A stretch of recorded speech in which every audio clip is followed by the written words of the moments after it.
ലോക്സഭാ തെരഞ്ഞെടുപ്പിൽ കെ.പി.സി.സി അധ്യക്ഷൻ കെ സുധാകരൻ കണ്ണൂരിൽ സ്ഥാനാർത്ഥിയാകും. Sitting എംപിമാരിൽ KPCC പ്രസിഡന്റിനും ഇളവില്ല. ഇത് സംബന്ധിച്ച് കോൺഗ്രസ് ദേശീയ നേതൃത്വം കെ സുധാകരന് നിർദ്ദേശം നൽകി. സ്ഥാനാർത്ഥിത്വം സംബന്ധിച്ച് തനിക്ക് ഒരു നിർദ്ദേശവും കിട്ടിയിട്ടില്ലെന്ന് കെ സുധാകരൻ പറഞ്ഞു.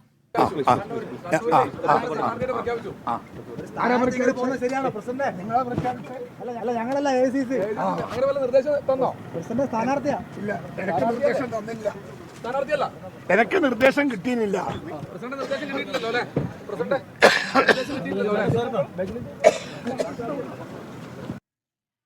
ആർ രാധാകൃഷ്ണൻ വിശദാംശങ്ങളുമായി. ആർ കെ, ഒരു കരുത്തരായ സ്ഥാനാർത്ഥിയെ CPIM നിർത്തുമ്പോൾ കെ സുധാകരൻ അതിനപ്പുറത്തേക്ക് മറ്റൊരു സ്ഥാനാർത്ഥി ഇല്ല എന്നൊരു വിലയിരുത്തലിലേക്ക് കൂടി നേതൃത്വം എത്തിയെന്നാണോ മനസ്സിലാക്കേണ്ടത്?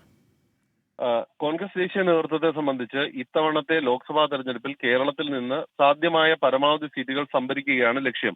അതിന് കെ സുധാകരൻ അടക്കമുള്ളവരെ രംഗത്തിറക്കണം എന്നുള്ളത് കോൺഗ്രസ് ദേശീയ നേതൃത്വത്തിന്റെ താല്പര്യമാണ്. ഒരു ഘട്ടത്തിൽ എന്നാൽ അതിലുപരി കെ സുധാകരന് KPCC അധ്യക്ഷൻ എന്ന രീതിയിൽ ചുമതലയുള്ളത് കൊണ്ട് അദ്ദേഹത്തിന് ഒഴിവ് നൽകുകയും ബാക്കിയുള്ളവരെല്ലാം മത്സരിക്കുകയും ചെയ്യട്ടെ എന്നാണ് തീരുമാനിച്ചിരുന്നത്. എന്നാൽ ഇപ്പോൾ കോൺഗ്രസ് ദേശീയ നേതൃത്വം നടത്തിയിരിക്കുന്ന പുനരാലോചന പ്രകാരം കെ സുധാകരൻ കണ്ണൂരിൽ സ്ഥാനാർത്ഥിയാകട്ടെ എന്നുള്ളതാണ്. നിലവിൽ കണ്ണൂരിൽ സുധാകരൻ മത്സരിക്കുന്നെങ്കിൽ ചില ആവശ്യങ്ങൾ ചില കോണുകളിൽ നിന്നൊക്കെ ഉയർന്നിരുന്നു. ഈ ആവശ്യങ്ങളൊന്നും വിജയത്തിന് പര്യാപ്തമാകുന്ന വിധത്തിലേക്ക് എത്തുമെന്ന് കോൺഗ്രസ് ദേശീയ നേതൃത്വം കരുതുന്നില്ല.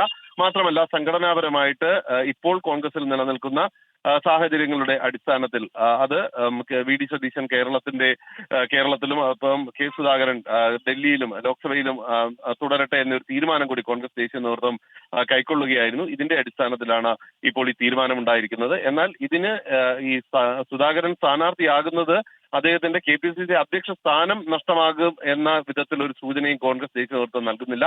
മറിച്ച് KPCC അധ്യക്ഷൻ എന്ന രീതിയിൽ കെ സുധാകരന്റെ നേതൃത്വത്തിൽ തന്നെ തെരഞ്ഞെടുപ്പിനെ നേരിടുന്നു. അദ്ദേഹം കൂടി കണ്ണൂരിൽ ഇറങ്ങുന്നു. അപ്പോൾ കൂടുതൽ ശക്തിയോടുകൂടി കേരളത്തിൽ തെരഞ്ഞെടുപ്പ് പ്രചരണ രംഗത്ത് തങ്ങൾക്ക് ശ്രദ്ധ കേന്ദ്രീകരിക്കാൻ സാധിക്കും എന്നുള്ളതാണ് കോൺഗ്രസ് ദേശീയ നേതൃത്വം വ്യക്തമാക്കുന്നത്. ഈ വിഷയത്തിൽ കെ സുധാകരനുമായിട്ട് കോൺഗ്രസ് ദേശീയ നേതൃത്വം ആശയവിനിമയം നടത്തിയിട്ടുണ്ട്. അദ്ദേഹത്തിന്റെ അഭിപ്രായം മറ്റൊന്നാണെങ്കിലും ദേശീയ നേതൃത്വത്തിന്റെ നിലപാടിനോട് സഹകരിക്കാം എന്ന സൂചനയാണ് നൽകിയിരിക്കുന്നത്. കണ്ണൂരിൽ കെ സുധാകരൻ തന്നെ സ്ഥാനാർത്ഥിയാകുമെന്ന് ഏറെക്കുറെ ഉറപ്പാകുന്നു.